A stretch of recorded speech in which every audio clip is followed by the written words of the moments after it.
When I was young, and I mean like 5 or 6, I would watch a lot of TV. 25. Because the internet wasn't really something I understood yet. Mom? So I would watch a lot of Cartoon Network, Nicktoons, VeggieTales, a little bit of Disney Channel. It wasn't really my thing. I preferred animated shows at the time. But I also occasionally watched HBO. More specifically, HBO Family. HBO Family was a paid channel that, oh my god, we had cable, that mostly aired educational shows. And I remember 2 of them very distinctly. The first is A Little Curious, a weird CGI show from the 90s that taught children about words that may be misleading or confusing to their stupid little tiny brains. I thought it was cute. But what I want to talk about today is a show called Crashbox. Well, now that we've got your attention, let the games begin!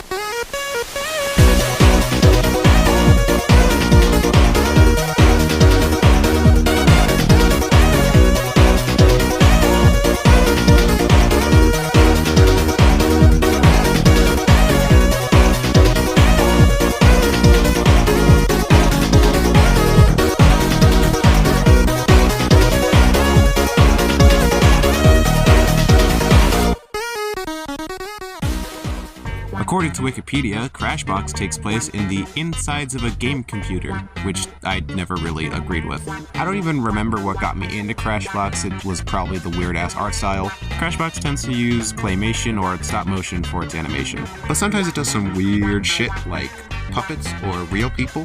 This blend of 4 elements gave the show this kind of freaky, uncanny vibe that I don't really know if I liked, but was certainly interested in. Welcome to tonight's episode of What is Crashbox? Tell me, sir, what is Crashbox? Crashbox is a variety show. Yeah! Every episode of Crashbox consisted of about 7 segments that had nothing to do with each other.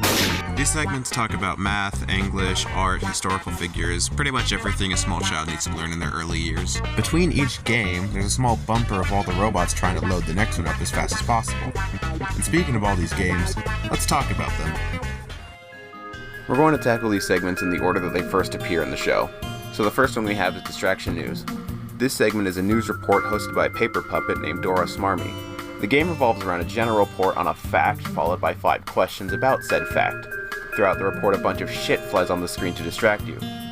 I would like to quickly point out the fact that Smarmy asks, in the first goddamn episode, What is the Spanish word for thunderstorm? and the first answer that she gives is Sky Burrito. Are you fucking kidding me? I can't tell if I should be offended or laugh my ass off, because that's the funniest goddamn thing I've ever heard.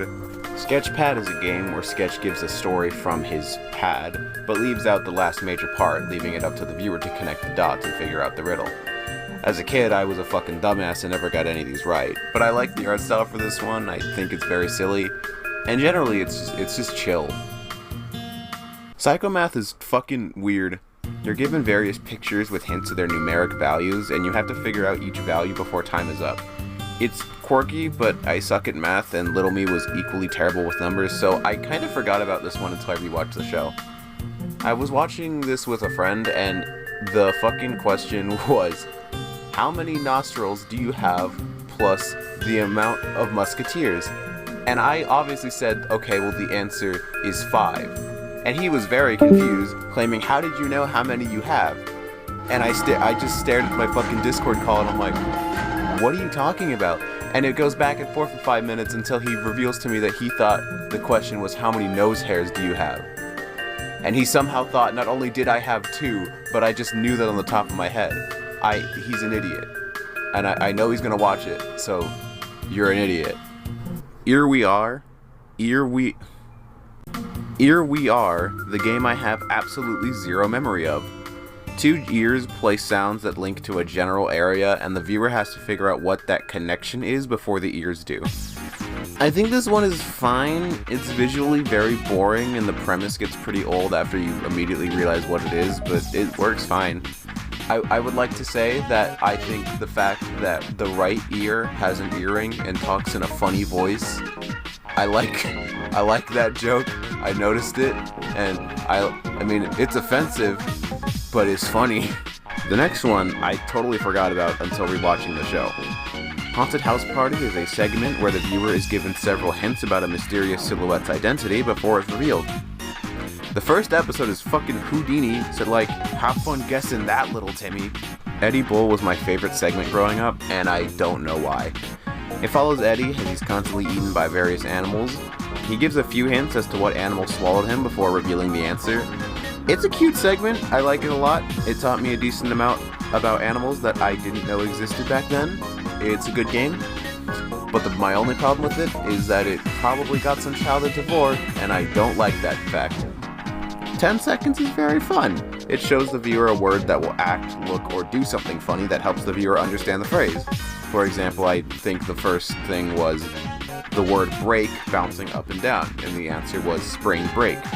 It's very funny, and I think it's a good way for children to learn phrases and words, especially sayings that don't really make any sense on the first time you hear it. Anyway, Riddle Snake is a segment where a snake comes out and tells a riddle. That's it. I like the bait and switch, like, the charmer comes out of the basket instead of the snake. But the goddamn thing goes on for way too long for it to be entertaining. It just keeps going, and I'm like, okay, I get the premise. Can we move on? Radio Scramble is hosted by Fortnite skin-looking ass Johnny Jumble. The game begins with Johnny playing a little ditty with a word that's all scrambled up, and the viewer has to use context clues to figure out what the real word is. I like the aesthetic, but the game itself is okay. I don't mind it, but it tends to go on for a little too long. Captain Bones is fine. It's hosted by Papyrus Undertale, and he uses his bones to display math problems that are wrong in some way, and the viewer's gotta move one bone to fix it. I like it a lot, because he's kind of a dick, and it doesn't really like it when the viewer takes forever. Despite the fact he will not do anything to make you go faster. I fucking hate this name, but Poop or Scoop is a game run by two disembodied hands who give around 4 animal facts. A couple are false and some are true. I like this one, but if you were a kid who didn't know jack about animals, you'd be left up to guessing. I have no issues with this, but I also have no positive opinions. It just kind of feels very dependent on how much knowledge you have at that point. Revolting Slob, my beloved. So this one has a female narrator talk about a big old dude who looks like your average Redditor. The game typically has 3 sets of words on the screen, and the viewer tries to pick the right word that fits that sentence. And I very vividly remember that the slob explodes at the end of every episode, and he does in a really fucking lame way. He just bursts into smoke. I very explicitly remember. Wordshake is hosted by a real guy who literally does the Bronze Age jokes. And I think knowing that became a meme like 20 years later makes this entire segment phenomenally funnier. Apart from that, I just like word sound-alikes, so it's funny to me. Mugshots is interesting. 4 dudes tell a story and the viewer has to listen for things that don't really make sense in all of them. It's nice, but again, heavily relies on knowing a lot of information about plants, animals, countries, and shit like that. I don't mind it, because the game does tell you what's incorrect, but playing along could be hard for some really stupid kids. Like me. Paige and Sage just spot the difference. There's nothing to talk about, that's just what it is. Dirty Pictures, aside from the funny name, is very similar to Haunted House Parties, but instead of verbal cues, you get both verbal and visuals, as an old lady dusts off a picture of a historical figure while the security guard gives hints on a board. I have very little to say here, it's fine, but my thoughts are kind of the same to Haunted House Party. Lens McCracken is stupid and silly and dumb. Lens shows off 3 close-up images from a crime and lets the viewer guess what it is before revealing later and telling the true story behind some dumbass crime. It's okay, I just don't really know how entertaining it could be after you learn the first time that is the premise. Think Tank is about a little guy named Captain Bob who's trapped in a fish tank. He gives 3 items or terms that all have something in common, and the viewer has to figure out that connection before his water drains completely. It's entertaining and funny, but once again, I don't know how entertaining it would be. All that being said, I'd like to now talk about the reception and personal memories I have about this show. On doing some research, I found that many people born around 1998 to 2005 tend to remember Crashbox and think of it quite fondly. I also found that since HBO Family has kind of stopped existing, Crashbox hasn't aired on TV since February of this year. HBO really never gave a public reason for its cancellation, but it seems to be that Crashbox's audience wasn't broad enough to get consistently high ratings. When I was young, I used to sleep in my grandpa's room because I would feel like it, and one day I woke up and the old CRTV was on and my grandpa was just idly flipping through channels, and once I was awake enough to understand what was happening, I heard that familiar and that weirdly ominous lullaby. My grandpa got up and left the room to do some stuff and left me to watch TV. Crashbox actually means very little to that story, but it makes me happy. So, all in all, I don't have much else to talk about. I just wanted to discuss this silly show from my childhood and see if anyone else there remembers it. Hopefully this video was somewhat informative. I don't know. I just wanted to see if I could pull this kind of shit off.